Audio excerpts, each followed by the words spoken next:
Honorable President of the Assembly, Excellencies, distinguished guests, ladies and gentlemen. It's a great honor. madaxweynaha golaha loo dhan yahay martida sharafta leh marwooyin iyo mudanayaal waxaa sharaf iyo nasiib ii ah inaan hadal jeedintan ka sameeyo golahan maanta oo ay ku beegan tahay sanad guuradii 75aad ee midnimadeenna nabadda horumarka iyo barwaaqada iyadoo ay muhiim inoo tahay inaan mar kale ballan qaadno sida ay nooga go'an tahay ku dhaqanka xeerka qaramada midoobay innaga oo wadar ogol ballaaran ku gaarayna iskaashi midaysan oo aan ka yeelanno horumarka waara ee caalamiga ah ma jiraan wax ka muhiimsan wadar ogol iskaashi iyo ficilo hiigsi leh oo isku mid ah inta lagu guda jiro caqabadaha siyaasadeed bulsho iyo dhaqaale ee dunida ka jira ee uu horseeday cudurka safmarka ah ee corona. Where the world is challenged politically, socially and economically by the COVID-19 health pandemic. In assessing the way forward to achieving the agreed sustainable development goals by 2030 in the midst of the global COVID-19 pandemic. si aan u qiimayno tallaabooyinka aan horay u qaadayno ee ku wajahan gaarista hadafyada horumarka waara ee higsiga 2030 ee inta lagu guda jiro safmarka corona waa inaan dib u qiimayn ku sameynaa mustaqbalka aan dhammaanteen wada doonayno iyo nooca qaramada midoobayda aan rabno in aan helno. corona waxa uu ahaa cashar arxam daran iyo dhawaqii ugu dheeraa ee hurdada ka kiciyey baahida loo qabo iskaashiga caalamiga ah wax wada qabsi mug leh iyo go'aan wadareedyo looga hortegayo cudurkan. koronaha ma garanayo xuduud jinsiyad rag iyo dumar sida dadalku u kala dhaqaale badan yihiin ama dadka dhammaanteen waxaan nahay dhibanayaal sidaasi darteed waa inaan helnaa xal wada jir ah oo bani aadamka ka badbaadiya cudurkan. Therefore, a unifying solution must be found to protect every human being from it. In Somalia, our government and people have worked closely together to mitigate the worst effects of the COVID-19 pandemic. Like most governments across the world, we prioritize the health of our citizens and did as much as possible to save lives. Somalia dawladdeena iyo dadkeena waxa ay u wada shaqeeyeen si dhow oo ah sidii ay uga hortagi lahaayeen saameynta ugu xun ee cudurka koronaha sida dawladaha kale ee caalamka. waxaan hortiminta siinay caafimaadka muwaadiniinteenna waxaana intii karaankeenna ah badbaadinay nafta dadka annaga oo si joogto ah u bixinayna adeegyo daaweyn ah iyo wacyigelin caafimaad. dawladdeenu waxa ay samaysay wax kasta oo bulshada lagu badbaadinayo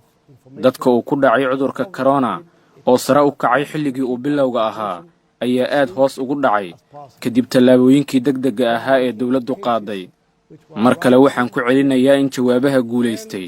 aysan suurtagal ahaan lahayn iyada oo aysan jirin iskaashi u dhaxeeya dawladdeenna shacabkeenna iyo bulshada caalamka. waxaan rabaa inaan bogaadiyo dhammaanba shaqaalaheenna caafimaadka ee geesiyaasha ah kuwaasi oo naftooda halis u geliyey si ay kuwa kale u badbaadiyaan. waxaan aqoonsanahay samirka iyo waxgalnimada ganacsiyada gaarka loo leeyahay kuwaasi oo si dhow la shaqeeya dawladda si dhaqdhaqaaqa dhaqaalaha dalka uu u noqdo mid shaqeeya iyaga oo adeegyo muhiim ah inoo fidiyey dadka Soomaaliyeed xilligii adkaa ee la soo maray.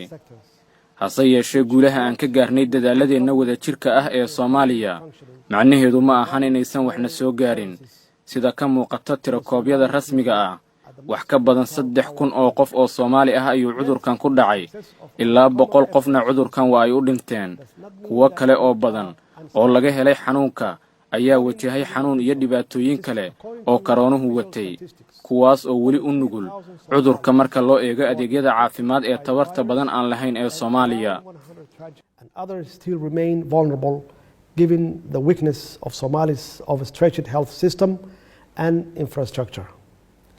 Given the grave health challenges posed to the world, in particular the most vulnerable nations like Somalia, I feel confident that with a greater public health collaboration,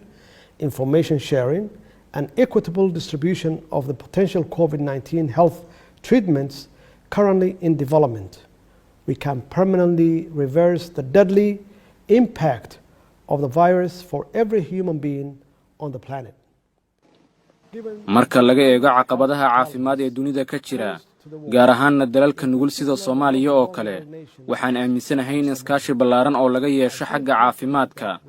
wadaagista xogta iyo qaybinta daawooyinka la heli karo ee koronaha ee hadda soo saarista lagu wado waxaan si kama dambaysa u soo afjari karnaa dhibaatadii bulshada caalamka uu u geystay cudurkan tani ayaa ah sida kaliya ee wadajirka ah ee aan ku xaqiijin karno mustaqbalkeena sidaasi darteedna waa in innaga oo ah qaramada bahoobay aan ka dhabaynaa dadaalkeenna wadajirka ah ee aan kaga hortagayno cudurka corona mudanayaal martida sharafta leh mudanayaal iyo marwooyin guud ahaan dunida dhammaan dhaqaalaha heerarkiisa kala duwan waxaa saameynba aan ku reebay cudurka corona isaga oo aad u ragaadiyey dalalka nugul Soomaaliya sida adduunka qaybihiisa oo kale waxaana soo wajahay dhaqaale xumo ba'an oo xanuun badan shaqo la'aan iyo baahida loo qabo in la maalgeliyo adeegyada aasaasiga ah si dadka looga difaaco saf marka loo dhinto waxaad dhammaantiinna la qiri kartaan intani shaqo ballaaran ku tahay dal colaada ka soo kabanaya sida Soomaaliya oo kale balse dawladdeenna waxa ay heegan u tahay inay wajahdo caqabad kasta oo horteenna ah qorshaha dhaqaale ee dawladdeenna ee xilliga koronaha ayaa mar labaad dadkeenna geysay booska koowaad ee xagga muhiimadda iyada oo canshuur dhaaf lagu sameeyey cunnooyinka daruuriga ah hadda oo aan filayno in meeshii ugu xumeed la soo gudbay hadda waxaan si taxaddar leh u bilaabaynaa inaan dib u furno dhaqaalaha si dadkeenna ay noloshoodii caadiga ahayd dib ugu soo laabtaan hase yeeshee waxaan fahamsannahay caqabadaha waaweyn ee naga hor muuqda si aan u dhisno Soomaaliya si buuxda uga soo kabatay saamaynta koronaha innaga oo xoojinayna muhiimadda ay leedahay ka hortagga koronaha iyada oo loo marayo ficil wadajir ah waxaan rabaa in aan qiro taageerada dhaqaale ee beesha caalamka Soomaaliya siisay ee dalkeenna gaarsiisay xilligii go'aan qaadashada iyada oo deyn badan ay cafiyeen deyn bixiyaal badan oo dunida ah innaga oo ku sii dhowaanayna in gebi ahaanba deyntana laga dhaafo iyada oo loo marayo dib u habeynta dhaqaale that Somalia's economic future and the prosperity of its people are closely interlinked with that of the rest of the world. In this regard, the future we want in Somalia is one which promotes greater partnership for international trade, enhancing foreign direct investment in key productive sector which has the potential to feed the world and the development of human capital to create future opportunities for us all. waxaan ka daragsanahay in mustaqbalka dhaqaalaha Soomaaliya iyo horumarka bulshadiisu ay aad ugu xiran yihiin horumarka mustaqbal ee adduunka intiisa kale mustaqbalka aan Soomaaliya la doonayno waa mid dhiirigelinaya iskaashiga caalamiga ah soo jiidanaya maalgelin caalami ah oo toos ah gaar ahaanna qaybaha wax soo saarka halkaas oo ay yaalaan fursado badan oo dunida lagu quudin karo kana qayb qaadan kara horumarka kheyraadka aadamiga ah si loo abuuro fursado dheeraad ah qaramada midoobeyda aan doonayno waa mid loo dhan yahay oo ah madal iskaashi caalami ah oo aan kaliya ahayn meel fikrada la isku weydaarsado balse ah meel ficil loogu rogo afkaaraha koronaha waxa uu dhibaato ku noqday annaga oo dhan haddii ay tahay in la gaaro hiigsiga horumarka waara waa inaan ka soo kabannaa dhibaatooyinka cudurka si wadajir ah mudanayaal martida sharafta leh marwooyin iyo mudanayaal qalalaasaha adduunka ka dhaca sida koronaha oo kale waxaa laga dhaxlaa fursado iyo caqabado ay tahay in laga gudbo dhammaanteen waxaan aragnay dhibaatada caafimaad iyo tan dhaqaale ee uu keenay safmarka kuwaas oo aan weli dareemayno lana noolnahay ma jiro dal xitaa haddii uu wax kasta haysto ka badgelay cudurka hase yeeshee iyada oo xanuunka iyo dhibaatada aan ka wada simannahay haddana waxaan ka baqayaa in farqiga u dhaxeeya dalalka horumaray kuwa soo koraya iyo kuwa tabarta daran in uu sii ballaaran doono tani waa arrin ay tahay in laga fogaado maadaama ka gudbista caqabadaha taagan sida amni xumada isbeddelka cimilada faqriga iyo sinaan la'aanta kuwaas oo dhammaantood dunida ka sii abuuraya kala fogaansho guud ahaan adduunka waxa ayna tahay in la yeesho iskaashi lana qaado tallaabooyin wadajir ah iyo ficillo horseedi kara in hiigsiga horumarka waara uu noqdo mid miro dhal ah Somalia is working through and with the UN to create a better future for Somalia and the world. We are taking the lead in delivering development to our people and working with our valuable international partners to ensure we rebuild a domestic, inclusive, democratic, inclusive and economically Soomaaliya waxa ay ka shaqaynaysaa lana shaqaynaysaa qaramada midoobay sidii mustaqbal wanaagsan loogu abuuri lahaa Soomaaliya iyo dunida inteeda kale. Waxaan kaalin hormuuda ka qaadanaynaa in dadkeena ay gaaraan horumar innaga oo wada shaqayn la yeelanayna bahwadaagta caalamka ee waxgalka ah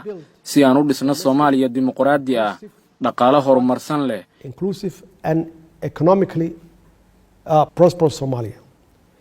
Despite the challenge of COVID-19, we are still working hard to undertake inclusive national elections where the Somali people can determine their future. We are firmly committed to promoting and instilling a strong tradition of democracy and accountable governance which services the Somali people first and foremost. Inkastoo caqabada naga qabsadeen safmarka koronaha waxaan weli ku howlanahay ka shaqaynta hanaan doorasho oo loo dhan yahay taas oo dadka Soomaaliyeed ay go'aan ka gaari karaan mustaqbalkooda. Waxaan naga go'aan inaan meel marino oo aan xoojino dhaqanka dimuqraadiga ah iyo dawlad la xisaabtami karo taas oo u adeegta shacabka Soomaaliyeed. Waxaan sidoo kale si guuli ku dheehan tahay u jabinay dhibaatada argagixisada caalamiga ah iyadoo ay iskaashanayaan ciidamadeena geesiyaasha ah iyo ciidanka AMISOM iyo bahwadaagta dalalka kale si dunidu ay u noqoto meel nabdoon. Waxaan ku kalsoonahay in dadaalada dawladdeena iyo taageerada joogtada ah ee beesha caalamka Soomaaliya inaysan kaliya ka hortagi doonin halista koronaha ee ay sidoo kale gacan weyn ka geysan doonto iskaashiga caalamiga ah ee dunida looga dhigayo meel wanaagsan adkaysi badan oo ah meel dadka ay u wada siman yihiin iyadoo oo mustaqbalka la eegayo. Waxaa muhiim ah in aan gaarno hiigsiga horumarka waara ee qof kasta ee muwaadin ah ee dunida ku nool. Ma yeeli karno in aan qof ka tagno. Tani waxa ay micnaheedu tahay in qaramada midoobay inay dardar gelisaa garab istaagga dalalka iyo bulshooyinka nugul. Qaramada midoobay waxa ay taasi ku samayn kartaa in la caawiyo horumarka dalalka iyo shakhsiyaadka iyadoo oo loo marayo habraacyada xoojinta hay'adaha dawliga ah isweydaarka aqoonta iyo maalgelinta kheyraadka aadamiga ah. Kuwani waa maalgelin waqtiga ah oo ka qayb qaadan kara ciribtirka faqriga iyo abuurista fursado hor leh. Gunaanad qaramada midoobay iyo bahwadaagta qaramada ee xubnaha ka ah